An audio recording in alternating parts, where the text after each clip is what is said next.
Assalamualaikum warahmatullahi wabarakatuh. Kembali lagi di channel Inspirasi Pendidikan, channel yang senantiasa memberi informasi-informasi seputar dunia pendidikan. Bersama saya Pak Guru Adi, kali ini saya akan membagikan format lengkap administrasi penilaian akhir semester. Nah, untuk mengefisienkan waktu, silahkan simak penjelasan berikut ini, tapi sebelumnya silahkan ditekan tombol like. Dan bagi rekan-rekan sahabat-sahabat chip yang belum menekan tombol subscribe, silahkan ditekan dari sekarang.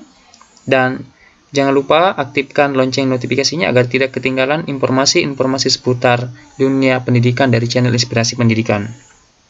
Nah, sahabat-sahabat chip dimanapun berada, seperti inilah format sederhana yang Pak Guru Adi buat tentang perangkat penilaian akhir semester kelas 5 semester 1 tahun pelajaran 2021-2022. Nah, sebelum kita masuk pada format-format yang di sini sudah Pak Guru Adi siapkan. Di sini ada tentang KD pada masa kondisi khusus atau pandemi COVID-19 berdasarkan Balik Bambuk nomor 18/H/KR tahun 2020. Jadi ini sahabat-sahabat chip perlu ketahui bersama bahwa ini adalah dasar kita untuk mengambil KD, yang mana KD tersebut sudah disederhanakan sesuai dengan kondisi khusus. Nah, Pak Guru Adi tidak akan membahas seperti apa KD pada masa kondisi khusus karena Pak Guru Adi telah membahas pada video tutorial sebelumnya, pada review sebelumnya. Silakan bagi rekan-rekan yang belum sempat menonton video tersebut, silakan nonton dengan men-search di channel Inspirasi Pendidikan pada video sebelumnya. Langsung saja untuk mengefisienkan waktu, saya masuk pada kisi-kisi soal. Untuk kisi-kisi soal sebenarnya sudah saya buatkan tutorial pada video sebelumnya juga. Tapi tidak apa-apa, pada kesempatan kali ini saya tetap akan memperlihatkan format kisi-kisi yang Pak Guru Adi buat. Seperti ini. Jangan lupa tuliskan kolom judul. Kemudian identitas satuan pendidikan, itu adalah satu yang sangat penting untuk mengetahui identitas kita. Kemudian ada beberapa kolom dan baris yang saya siapkan sini, yang saya buat. Kolom yang pertama ada kolom nomor. Kemudian kolom kompetensi dasar, silakan rekan-rekan sahabat chip semua mengambil dari Balik Bambuk. Kemudian muatan pelajaran, kali ini saya mencontohkan muatan pelajaran PPKN dengan materi pokok nilai-nilai Pancasila. Saya akan mencontohkan satu indikator soal yang saya akan bahas secara tuntas, kupas secara tuntas mulai dari kisi-kisi sampai kepada program pengayaan dan program remedial. Indikator soal yang saya akan angkat pada kali ini adalah disajikan stimulus berupa teks tentang nilai-nilai yang terkandung dalam sila Pancasila. Peserta didik mampu menentukan nilai-nilai Pancasila dalam kehidupan sehari-hari. Ini karena kita lihat KKO-nya adalah menentukan, maka dia termasuk level kognitif 2 atau aplikasi yang mana terdapat pada C3 atau menerapkan. Kemudian bentuk soal yang saya contohkan kali ini adalah pilihan ganda. Nomor soalnya nomor 1 dengan bobot 50. Jadi ada dua soal yang saya munculkan pada KD 3.1. Otomatis karena di ke-13 penilaiannya adalah berbasis KD, maka dari dua soal ini langsung saja Pak Guru Adi bagi ke dalam 50-50 karena masing-masing levelnya adalah level kognitif 2. Jadi masing-masing dibagi 2, yakni 50-50 dari bobot totalnya adalah 100. Oke, ini juga saya sudah bahas pada video sebelumnya. Oke, kita back to home. Selanjutnya adalah kartu soal. Kartu soal ini sebenarnya sudah tidak lazim lagi bagi kaum guru, yang mana salah satu kewajiban setelah kita menyusun kisi-kisi soal adalah membuat kartu soal. Tapi tidak apa-apa, kali ini saya akan perlihatkan format yang saya buat. Mudah-mudahan bisa menjadi referensi untuk kita semuanya. Nah, jangan lupa tulis judulnya adalah kartu soal PAS atau penilaian akhir semester. Ini bisa diganti sesuai dengan peruntukan kartu soal ini. Ya, kemudian ada kop, jangan lupa kopnya, logo kalau ada, dan jika soalnya dibuat per paket, silahkan tulis paket. Kemudian selanjutnya ada identitasnya juga di sini. Ada kelas 5, tema 1 organ gerak hewan dan manusia, muatan pelajaran PPKN. Kurikulum 2013, bentuk soalnya adalah pilihan ganda dan nama penyusunnya adalah saya sendiri. Oke, sahabat-sahabat chip, kita scroll ke bawah. Selanjutnya, di sini ada kolom kompetensi dasar. Saya zoom biar lebih jelas lagi. Ada kolom kompetensi dasar. Dari mana didapatkan kompetensi dasarnya? Ini langsung saja di-copy dari kisi-kisi yang telah kita buat tadi. Kemudian, lingkup materi. Lingkup materinya nilai dan moral Pancasila. Untuk menentukan lingkup materi, sahabat-sahabat CIP semua tidak usah bingung, ini terdapat pada Permendikbud nomor 21 tahun 2016. Ya. Jadi silakan dilihat seperti ini Permendikbudnya. Nah, seperti ini. Ini khusus untuk PPKN, untuk jenjang SD. Jadi ini adalah Permendikbud yang membahas tentang lingkup materi. Jadi semuanya ada di sini, semua mata pelajaran ada, baik jenjang SD, SMP, SMA, atau SMK. Oke, tidak usah kita berlama-lama di sini. Kita kembali kepada kartu soal. Kemudian ada materi. Ini ada di kisi-kisi, langsung saja di copy. Kemudian paste di sini, nilai-nilai Pancasila. Begitu pula dengan indikator soal. Ini tinggal di copy dari kisi-kisi dan paste pada kolom indikator soal di kartu soal. Selanjutnya ada buku sumber. Buku sumbernya adalah buku sumber buku tema 1 terbitan Kementerian Pendidikan dan Kebudayaan tahun 2018. Kemudian ada nomor soal. Nomor soalnya tadi sesuai dengan kisi-kisi adalah nomor 1. Kemudian ada kolom kunci jawaban. Sebentar kita lihat seperti apa kunci jawabannya setelah kita melihat rumusan butir soalnya. Kemudian ada kolom, di sini ada kolom level kognitif. Nah, tinggal diberikan tanda centang, termasuk level kognitif apa. Jadi tadi kita lihat di kisi-kisi bahwa karena KKO-nya adalah menentukan, maka dia termasuk level 2 atau aplikasi. Nah, kita selanjutnya ini hal yang tak kalah pentingnya adalah rumusan butir soal. Di sini ada stimulus. Nah, perlu saya jelaskan sedikit bahwa stimulus itu fungsinya adalah untuk memudahkan siswa memahami pokok soal. Jadi, stimulus bukan hanya sekedar untuk memperindah saja, tetapi tujuan utama daripada stimulus itu adalah untuk memudahkan siswa menjawab soal. Itu yang paling utama. Nah, selanjutnya setelah mengetahui fungsi daripada stimulus, kita masuk pada STEM atau pokok soalnya. Di sini, berdasarkan paragraf di atas, nilai sikap dalam kehidupan sehari-hari yang sesuai dengan nilai-nilai yang terkandung dalam sila-sila Pancasila adalah bagian A, selalu mengganggu teman pada saat beribadah. Bagian B, rajin beribadah di rumah bersama keluarga. Bagian C, malas beribadah di rumah. Dan bagian D, tidak pernah beribadah. Nah, untuk soal ini, kunci jawabannya adalah bagian B, yakni rajin beribadah di rumah bersama keluarga.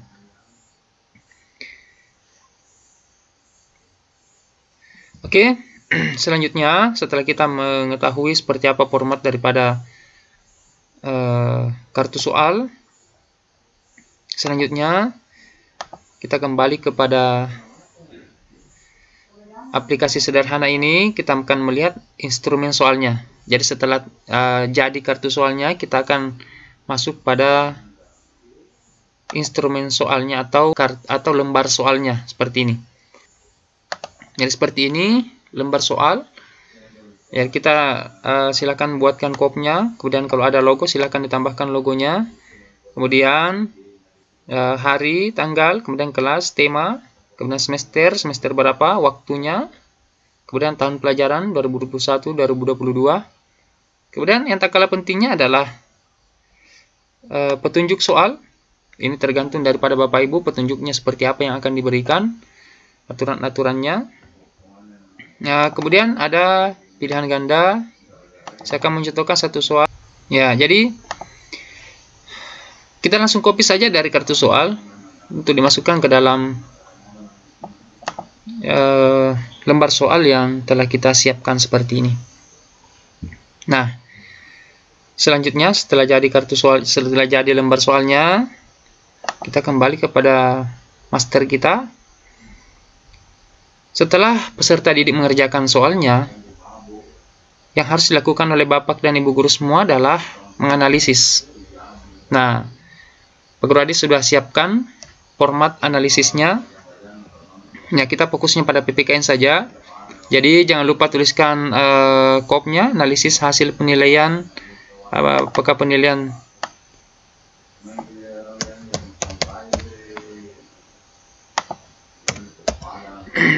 Nah, jangan lupa tuliskan kopnya, analisis hasil penilaian akhir semester, ada satuan pendidikan, kemudian kelas 1 semester, kemudian tahun pelajaran, dan tema.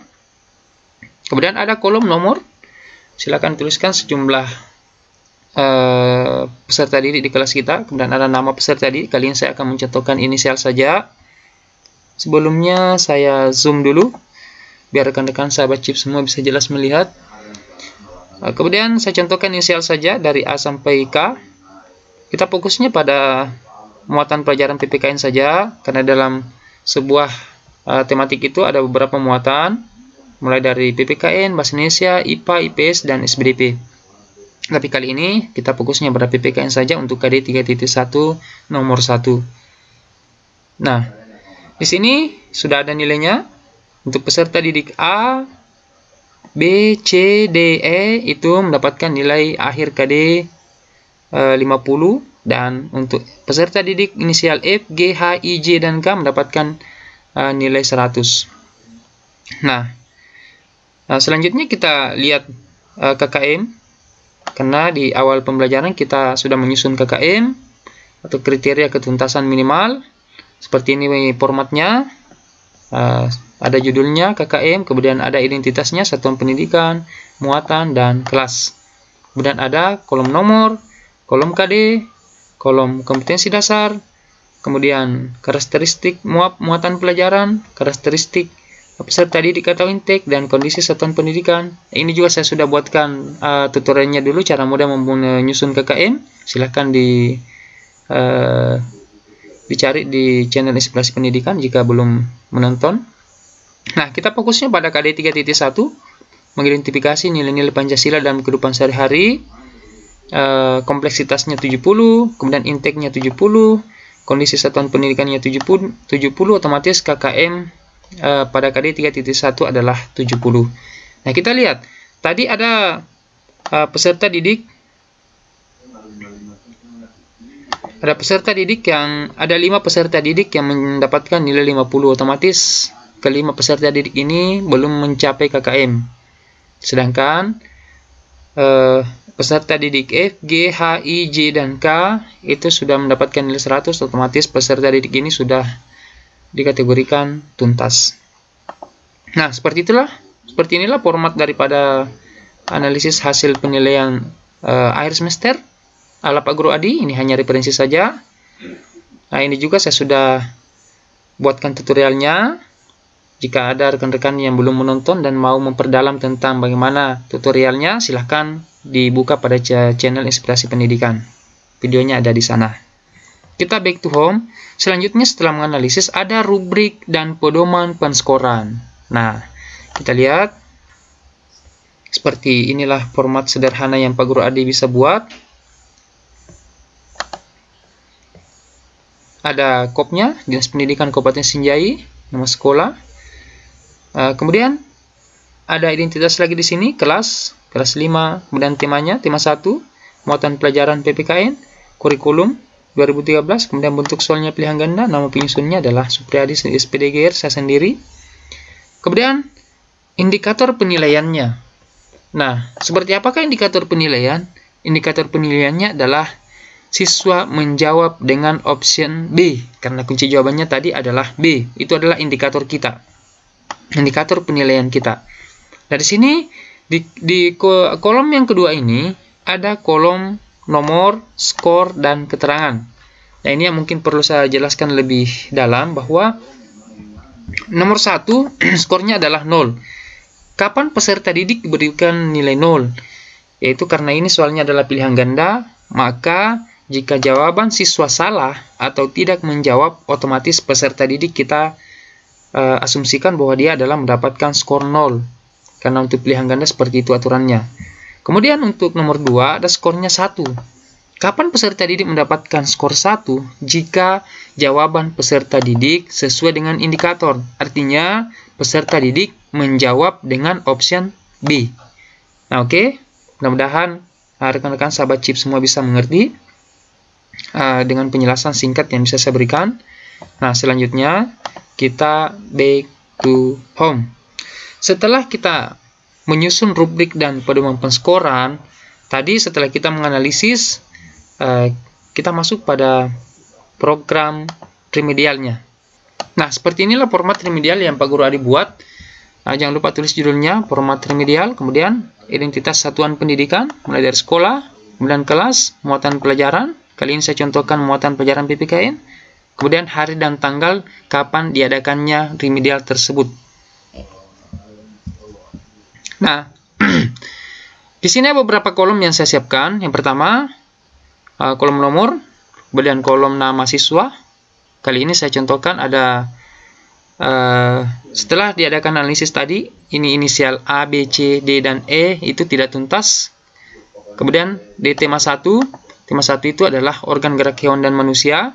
Kemudian KD, kali ini saya contohkan untuk KD 3.1 PPKN, yakni mengidentifikasi nilai-nilai Pancasila dalam kehidupan sehari-hari. KKM yang saya susun di awal tahun pelajaran adalah 70 untuk KD 3.1. Kemudian hasil tes. Nah, ini yang menjadi indikator diadakannya remedial adalah karena hasil tes peserta didik adalah semuanya 50 dari kelima peserta didik tersebut. Nah, adapun bentuk remedial yang saya berikan adalah yang pertama, pemberian tugas kelompok. Jadi tugas kelompok ini tujuannya adalah supaya bisa diadakan tutor sebaya dalam kelompok tersebut. Nah, kemudian yang kedua adalah tutor sebaya. Nah, jadi dalam kelompok itu peserta didik yang sudah tuntas bisa memberikan tutor kepada rekan-rekan yang belum tuntas tersebut. Kemudian selanjutnya yang ketiga adalah penggunaan alat-alat peraga. Nah, alat peraga mungkin pada pembelajaran sebelumnya saya tidak menggunakan alat peraga, otomatis pada saat remedial ini saya harus memperbanyak alat peraga agar peserta didik yang tidak tuntas ini bisa tuntas. Nah, kemudian yang selanjutnya adalah bisa diadakan dengan pembelajaran kontekstual. Pembelajaran kontekstual, pembelajaran yang sifatnya itu kita bawa anak-anak kepada dunia nyata. Jadi kalau misalnya kita belajar tentang sapi, maka kita langsung ajak peserta didik tersebut, peserta didik yang tidak tuntas ini langsung melihat seperti apa sapinya. Sehingga dia tidak berandai-andai, tapi dia bisa melihat langsung seperti apa bentuk daripada sapi. Nah, kemudian ada kolom keterangan. Ini bisa diisi setelah diadakan tes, apakah sudah berubah atau belum. Nah, seperti inilah format daripada remedial. Ini hanya contoh saja. Jika dianggap bermanfaat, silakan dicontohi. Jika bisa dikembangkan sesuai dengan kondisi di satuan pendidikan Bapak dan Ibu, sahabat-sahabat CIP semua. Nah, selanjutnya kita kembali kepada master plan kita. Setelah diadakan format remedial, nah selanjutnya adalah terdapat program pengayaan. Apakah yang dimaksud dengan program pengayaan adalah pengayaan itu diberikan tes yang lebih menantang kepada peserta didik kita yang sudah mencapai KKM atau di atas KKM. Nah, tujuannya adalah supaya peserta didik kita bisa lebih mengeksplor lagi, bisa mengeksplor kemampuan yang dimiliki. Nah, baik kepada rekan-rekannya yang belum tuntas maupun kepada dirinya sendiri. Nah, seperti ini formatnya. Silakan ditulis judulnya, program pengayaan, kemudian identitas satuan pendidikannya, kelas, muatan pelajaran, kemudian hari tanggal kapan diadakannya pengayaan tersebut. Nah, untuk selanjutnya ada beberapa kolom yang Pak Guru Adi buat. Ini hanya referensi saja. Jika dianggap bermanfaat, silakan bisa diikuti dan bisa dikembangkan sesuai dengan kebutuhan di satuan pendidikan Bapak dan Ibu, rekan-rekan, sahabat-sahabat CIP semuanya. Kolom yang pertama adalah kolom nomor. Nah, kemudian nama siswa. Nah, di sini hanya inisial saja, peserta didik atas nama E, F, G, H, I, J, dan K. Kemudian temanya adalah tema 1, organ gerak hewan dan manusia. Kembali kita tulis KD-nya. KD 3.1 mengidentifikasi nilai-nilai Pancasila dalam kehidupan sehari-hari. Kemudian Nah, ada indikatornya. Ini langsung kita copy dari kisi-kisi tadi. Tidak perlu saya bacakan. Kemudian pelaksanaan pembelajaran pengayaan. Ada beberapa tahapan di sini. Yang pertama adalah metode yang dilakukan adalah guru melakukan pembelajaran pengayaan dengan metode penugasan dan peningkatan keterampilan. Jadi ada peningkatan level. Kalau misalnya soalnya adalah levelnya level 2, maka peserta didik yang telah mencapai KKM atau di atas KKM, kita naikkan levelnya menjadi level kognitif 3 atau penalaran, biar lebih menantang. Nah, kemudian ada perencanaan. Perencanaannya ini dilakukan dalam jam belajar efektif. Ya, kemudian pelaksanaannya, peserta didik diberi peran lebih dibandingkan dengan teman yang lain, seperti diminta memimpin, memberi contoh teman, serta menjadi tutor sebaya. Jadi ini bisa menjadi tutor bagi teman-temannya yang belum tuntas tersebut. Kemudian penilaian otentik. Penilaian otentik dilakukan atau misalnya dengan membuat rekaman atau dokumentasi proses aktivitas peserta didik, kemudian membuat deskripsi kemajuan dan portofolio. Jadi kita dokumentasikan kegiatan-kegiatan yang dilakukan oleh peserta didik yang telah mencapai KKM tersebut atau di atas KKM. Nah, sahabat-sahabat CIP semua, seperti inilah program pengayaan yang Pak Guru Adi buat. Nah, sekarang kita kembali kepada master plan kita. Nah, seperti itulah aplikasi sederhana yang Pak Guru Adi buat. Instrumen-instrumen penilaian akhir semester yang Pak Guru Adi buat. Ini hanya sekedar referensi saja. Ada beberapa yang saya telah buat. Jika rekan-rekan atau sahabat-sahabat CIP semuanya memiliki referensi yang lain, silahkan tinggalkan di kolom komentar agar Pak Guru Adi bisa menambah wawasan juga dengan adanya masukan-masukan di sahabat-sahabat CIP semuanya. Nah, demikianlah penjelasan singkat tentang format lengkap instrumen penilaian akhir semester. Semoga video ini bermanfaat, khususnya bagi saya pribadi. Akhir kata, mohon maaf jika ada salah-salah kata. Wassalamualaikum warahmatullahi wabarakatuh. Sampai jumpa pada video selanjutnya.